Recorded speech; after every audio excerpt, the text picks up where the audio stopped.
Hey folks, some of you are in the position of needing to modify your base mesh a little bit so it works better with Advanced Skeleton.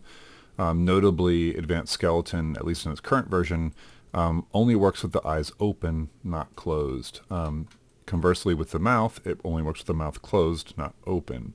If you don't have these as a default setting, then the facial setup isn't going to work correctly. For some of you with more simple models, this will be a really quick fix. For some of you with more complicated geometry, this will be a little bit more work, but it's definitely something you can adjust. Or something you need to adjust actually. So I'd recommend working on one side of the model, not both. Hopefully, if the model is symmetrical, this will be a little bit easier to just flip the mesh over or flip the changes over. And then we're only doing half the amount of work. If your model is made of a bunch of pieces and you can separate it into different chunks, and then you can separate out the head specifically, this will be a little bit easier to isolate the symmetry flipping.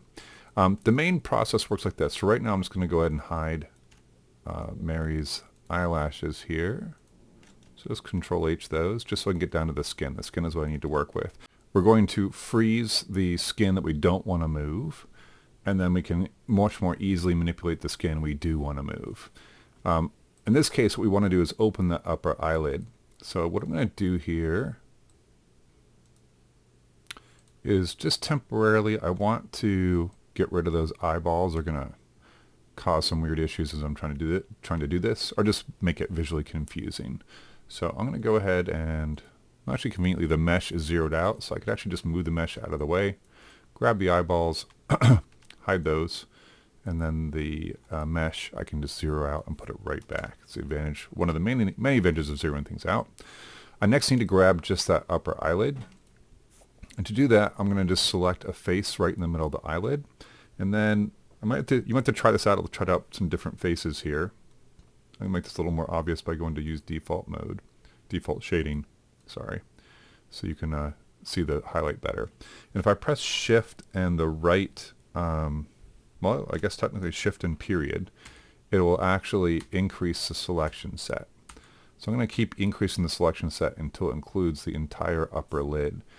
You'll notice that it's not grabbing the bottom lid. It's because they're not connected.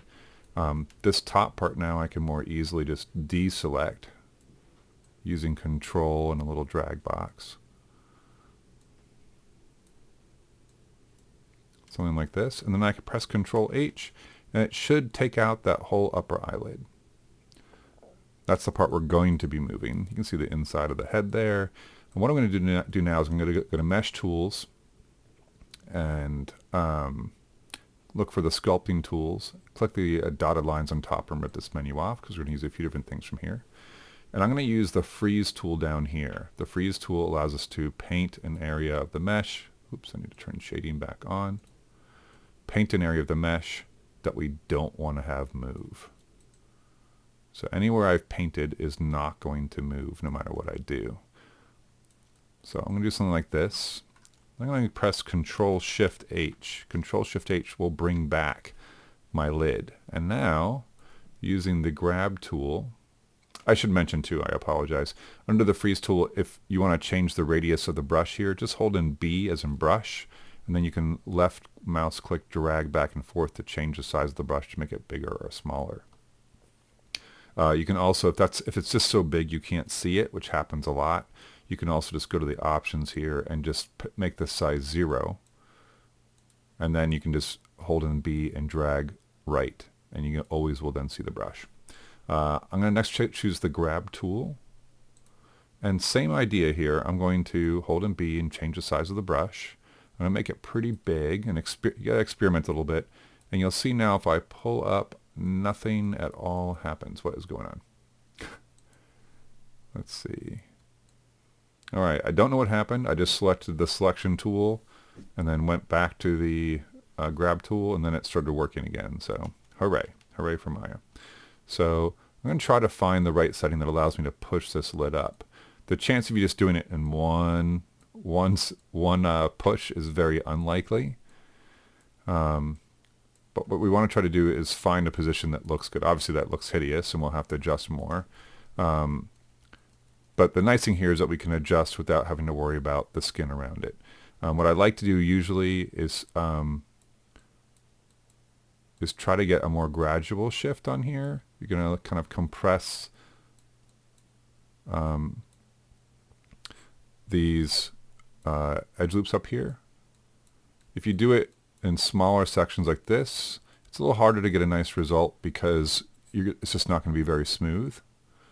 So the longer you can work with a bigger brush you can. Remember the fall off effect of the brush is not insignificant. So you want to keep kind of decreasing the size as you get closer and closer to a final result that you actually like.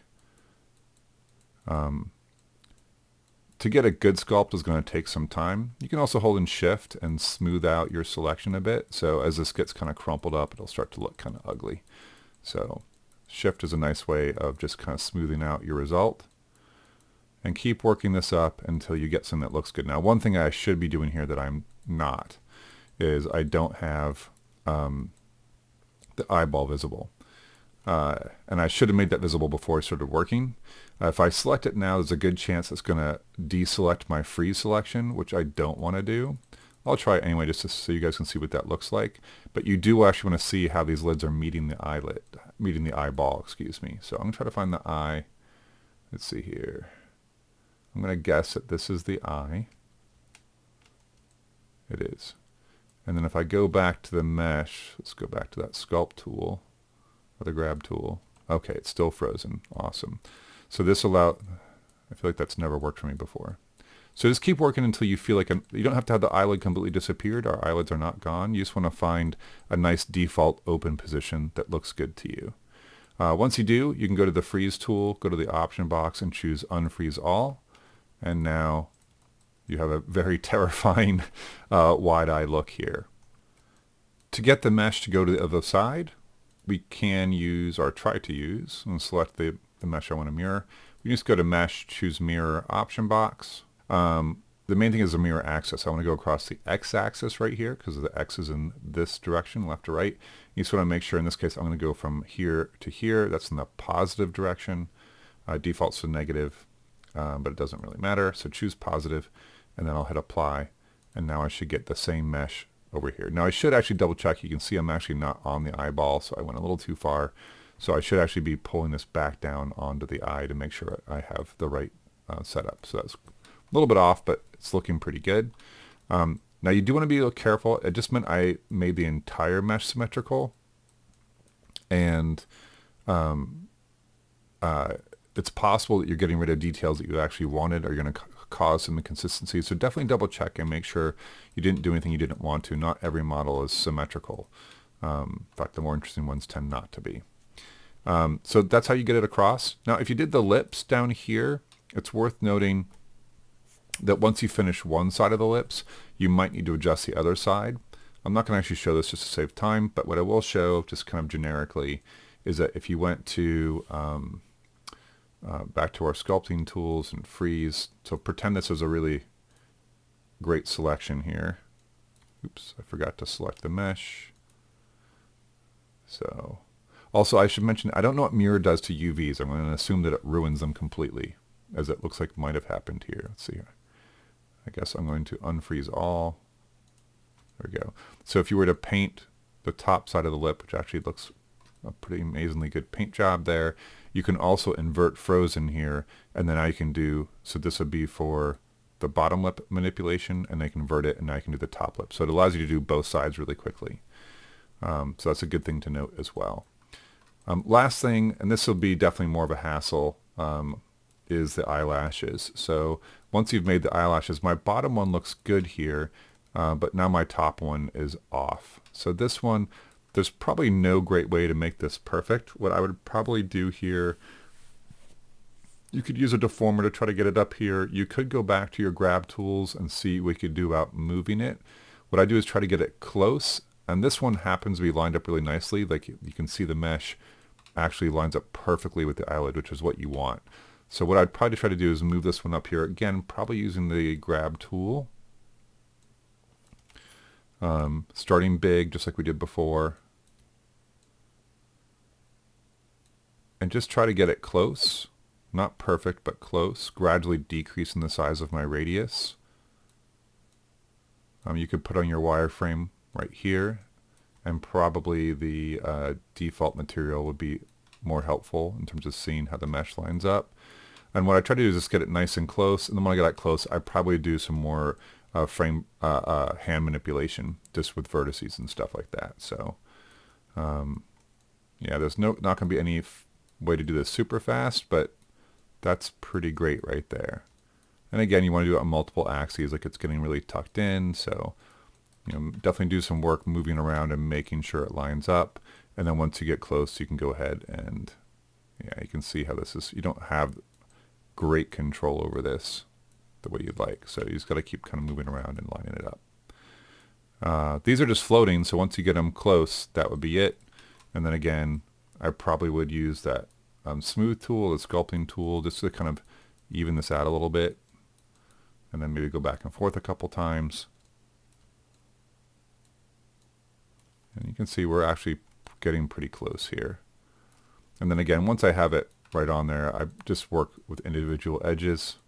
And now you can actually get them exactly where you want. You can even snap, that type of thing. So, oops, I did not grab the whole thing there. So you get the idea. Trying to get that right on there. And then resculpt it. So not the most fun, but that's the fastest way I know to get back to a workable model. So hope that helps you guys. Good luck. And take your time. The nicer this looks, the better your rig will turn out.